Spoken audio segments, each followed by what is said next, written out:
वीज बिल थकवणारे शासकीय कार्यालय आता महावितरणच्या रडारवर। जिल्ह्यातील 5603 शासकीय कार्यालयांकडे 270 कोटी 78 लाख वीज बिल थकीत। बुलढाणा जिल्ह्यातील वीज बिल थकवणाऱ्या शासकीय व सार्वजनिक सेवा देणाऱ्या कार्यालयांवर आता महावितरणने थेट कारवाईचा बडगा उगारला आहे। वारंवार सूचना, स्मरणपत्रे, प्रत्यक्ष पाठपुरावा आणि नोंदणीकृत मोबाईलवर संदेश पाठवणंही अपेक्षित प्रतिसाद न मिळाल्याने महावितरणने कठोर भूमिका घेतली असून थकबाकी न भरल्यास संबंधित कार्यालयांचा वीज पुरवठा खंडित करण्याचा निर्णय घेतला आहे।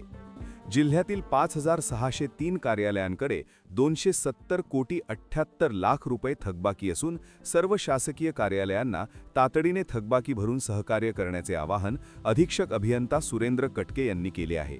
तर वीज बिल भरण्यासाठी शासकीय कार्यालयांची उदासीनता पाहायला मिळत असून याचा ताण आता महावितरणच्या कर्मचाऱ्यांवर अधिक वाढताना दिसत आहे। आपला विदर्भ लाईव्ह।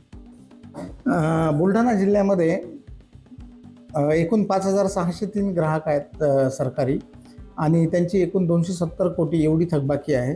त्या 270 कोटीमध्ये जी पतदिव्यांची जी थकबाकी आहे ती 158.65 कोटी एवढी प्रचंड मोठी थकबाकी आहे। त्यानंतर जे पाणी पुरवठा आहेत, ग्रामीण पाणी पुरवठा, त्यामध्ये 100.49 कोटी एवढी थकबाकी आहे। त्यानंतर जे गव्हर्नमेंट कंझ्युमर्स आहेत, म्हणजे जिथे शासकीय कार्यालय आहेत आपले, तर अशा शासकीय कार्यालयामध्ये 4 कोटी 1 लाख रुपयाची थकबाकी आहे।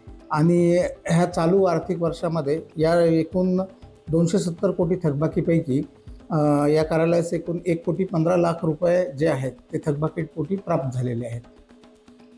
ग्राहकांना काय नेमकं आव्हान करायचं? ग्राहकांना हेच आव्हान आहे की आता महावितरणचं मार्चचा महिना चालू आहे आणि मार्च महिन्यामध्ये प्रत्येक ग्राहकांनी आपलं जे थकलेलं वीज बिल आहे ते भरावं आणि म्हणजे चांगला वीज पुरवठा देण्यासाठी महावितरण नेहमी कटिबद्ध आहे।